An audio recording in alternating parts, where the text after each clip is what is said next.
The vision of the Samueli Institute is a flourishing society in which wellness and healing are the foundational concepts for prevention, treatment, and care. We collaborate with individuals from around the world. We have programs in Germany, the Netherlands, Africa, Asia, and India. We have programs on optimal healing environments, the goal of which is to deliver health and health care and wellness within the medical treatment system. Another program focuses on the role of the brain and the mind in healing. This long-term program with the Lawrence S. Rockefeller Fund focuses on enhanced healing through mind-body practices, consciousness, and spirituality. One of the major accomplishments of the Institute has been the Wellness Initiative for the nation. This has been a vision for creating a flourishing society by focusing on health enhancement and health promotion throughout the country. Our final effort is looking at lifestyle and health enhancement through the health science and education program. This program is focused on nutrition, exercise, and mind-body practices for children. I've always been interested in alternative healthcare methods, and so it's always been in the back of my mind that there are other ways to heal. I already had an experience with homeopathy, and I began to learn everything that I could find out about homeopathy and started to use it with my children. We were very surprised at how well it worked. When I saw Susan achieve such incredible results with the kids, I decided to start using it myself. And lo and behold, I would see dramatic results. It just stimulated me to even promote this research further, where we could try to at least understand what is happening, how is it working, because I couldn't deny that it really was working. So to me, that's really the driver of what got me going, is my personal experiences. And even if we don't understand why or how it works, we still have to pursue the research to try to make some progress. We were so excited when we met Wayne, and he seemed to be the one that could fulfill the vision that I was thinking about integrated medicine and the future of integrated medicine. I remember when we first talked about this with them, I laid out this grand vision for what was needed, the ability to go anywhere in the world, to ask any kind of question, and to put together what was needed in order to answer those questions, and then to bring that to the culture at large, even when there was a lot of resistance to that. I remember that they both said to me, "That's exactly what we want to do."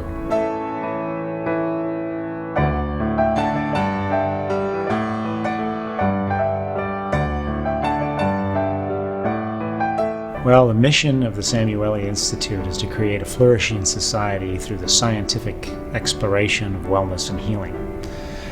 Our goal is to do high-quality science, to create a knowledge base out of which the society can become healthier and can recover more quickly. We work with in public health communities, we work in hospital environments and clinics, and what we're trying to do is take the science of healing and find ways to integrate it into care that's provided in those environments. It includes the kinds of clinical trials that people are most familiar with. And some examples of that would be studies to look at whether acupuncture can help to treat pain or can help to treat depression. We've done those studies. We realized very quickly that there was much more to be done than just the research behind proving that alternative medicine is credible. One huge area of impact that we've been able to have has been in the military in bringing some evidence of the impact of complementary and alternative and integrative approaches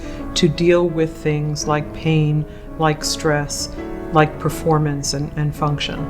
Well, some of the research that we have been doing in the military is very specific, and two areas that we have really been helpful in are PTSD, post-traumatic stress disorder, and also traumatic brain injury.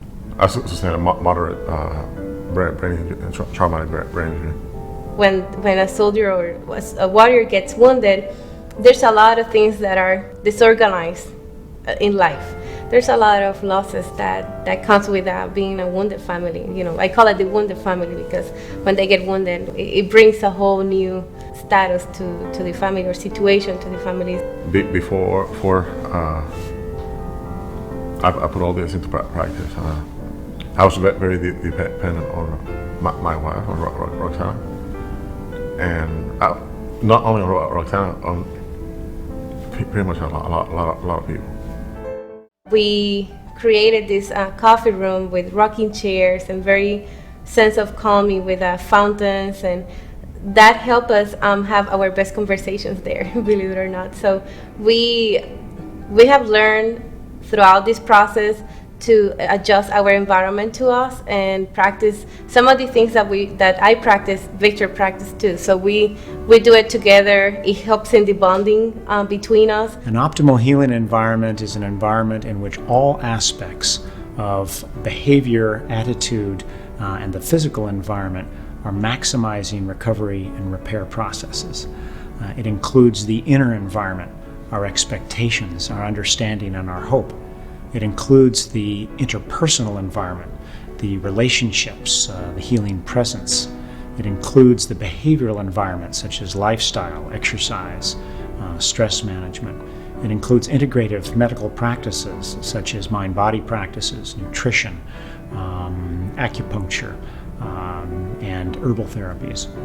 And it includes the physical environment, the light, the art, the architecture, the aroma, the sounds, and the music. My performance improved greatly, and even the therapists would not notice that there was a change. I started quickly accepting, after putting these practices into my life. I accepting myself as I was. There was no fight anymore. I would be more calm. One thing that the military does very well is when they have studied something, the public ends up ultimately using those studies, and that's our ultimate goal. In the last 10 years, we've been building this critical mass of knowledge. But we have an additional very strong drive to try to implement that science into existing practices and help to remodel the healthcare system from one that's based on treating disease to supporting wellness and healing. Every student will be able to go to medical school and become a physician of alternative and conventional medicine. It'll be integrated, and there will be no such thing as alternative medicine anymore. It'll just be good medicine. I think it's possible. It's moving out of being a niche field where only a few people are dabbling in it. I think more and more people in our society are being exposed to it and are accepting it. And I think over the next decade, it's possible that it really becomes mainstream in the sense that a significant percentage of our healthcare centers, our hospitals, will adopt some form of integrative and alternative medicine into their standard healthcare treatment. And that will be a major achievement for our institute if we can help move that along. One of my favorite quotes from William James is that those things that are on the periphery of science soon become the rules. And this is what we see happening in the area of integrative medicine. What used to be considered fringe and peripheral and non-important in the area of healthcare is gradually emerging as sort of the most important core aspect of what the new healthcare system and the new creation of health needs to be.